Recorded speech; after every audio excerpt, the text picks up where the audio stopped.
pour it away. Well, we sort of have to have something. So maybe we can talk about science and how everything's changing. Go for it, girl. You're the science girl. So I mean, we can I guess basically all pretty much we've always been told by whatever men that what we're supposed to believe, right? But now I think people have pretty much quit on that at this time. I don't think, I mean, this latest generation is not about ready to accept what they're told. That's for sure. Yeah. So the amazing thing to me is that it's really that science is asking the deeper questions these days. It's incredible, isn't it? It is. It started with quantum physics back in the early 80s, right? Late 70s? Well, the quantum physics was like at the beginning of the last century, so it's about 100 years old already when it first started. So I guess I became aware of it. Okay, so quantum physics started in your life in the 80s. So tell me about the multiverse. Okay. That's something that's totally intriguing. Totally intriguing. Okay. A multiverse. I've never even... Well, I mean, there's different reasons for why people are proposing that there's a multiverse, but the basic idea is that this universe is not everything. Okay, that in fact there's all sorts of possible universes. Maybe if you look at string theory, you can find 10 to the 500 different designs of a universe. Okay. And they would all be different. Reverse string theory. Yeah, they would all be different. What is string theory? It's a highly mathematical way of approaching understanding the nature of everything. And how would you explain that to the neophyte? I thought I just did. Oh. No, Okay. we have to do more. I guess I'm a neophyte. No, I mean, I didn't know that we... No, I mean string theory, because if you're trying to explain causality of the universe, then it helps to understand the way people explain it and study it. Right? Okay, well, let me explain this. And first of all, why people seriously think about a multiverse.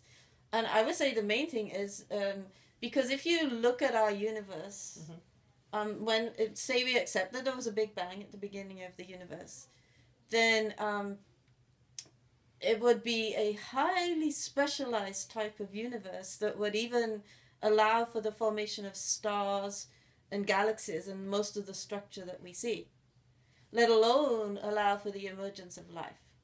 Right? So think about this room that we're in. Imagine it's full of little ping pong balls, the whole room.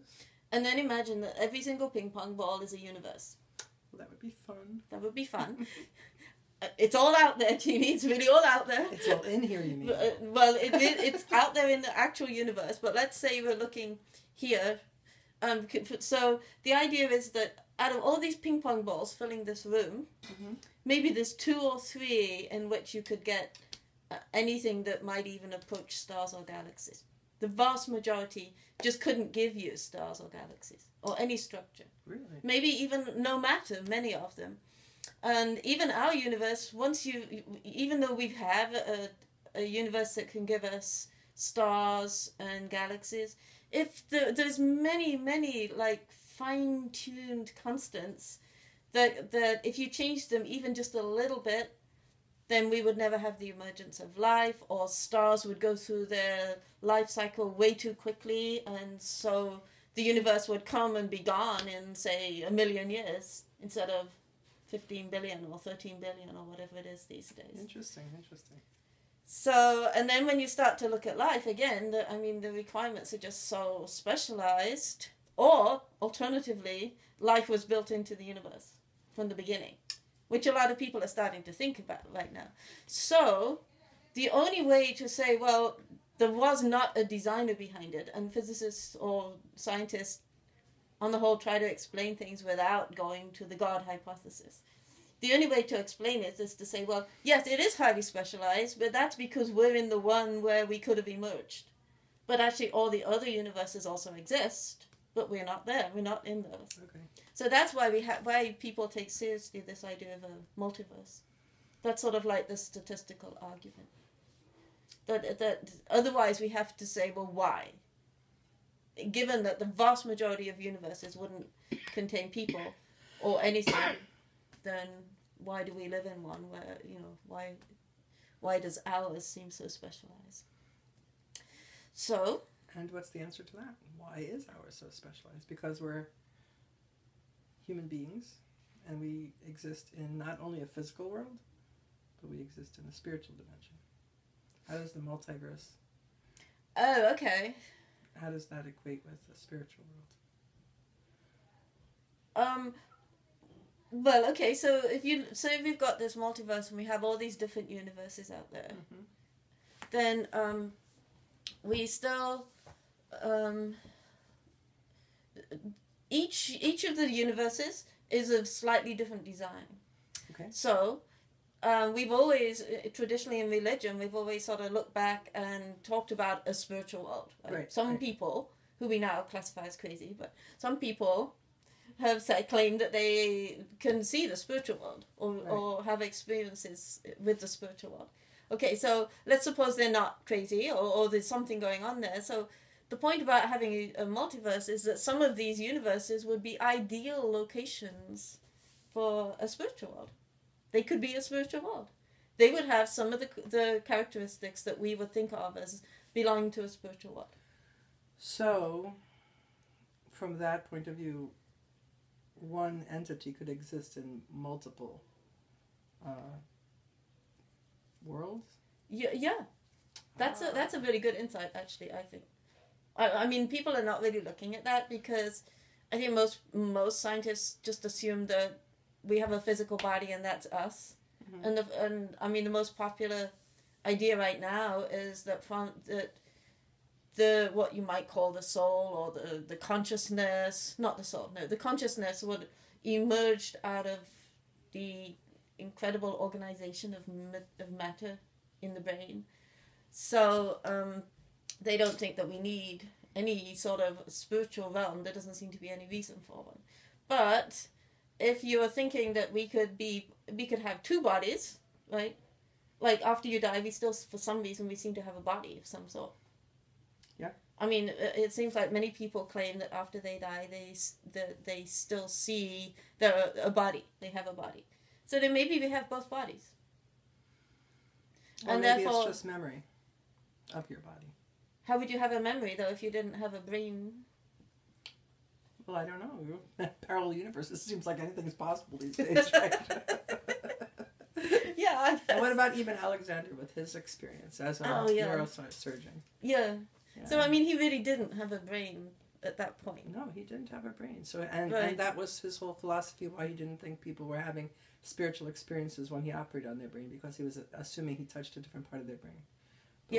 But when he was gone, basically, in a coma, his brain was not functioning, right?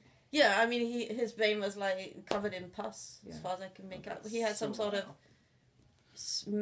viral meningitis. I don't know. I forget what it was, but it was some disease where your brain was definitely not online. And as a neurosurgeon, he understood more than most how devastating that would be to the brain waves. So how could he be living in a world during the time when he was in a coma? How could he be living in a world which is powered by brain waves if his brain was off? Yeah, but now, actually, his book, I forget what it was, Proof of Heaven or something.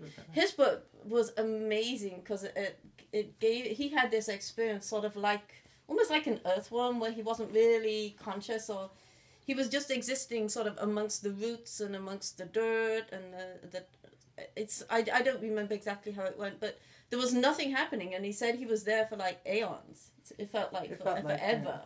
And but the minute he had a desire to wonder if there's something more, then he said that he had this experience where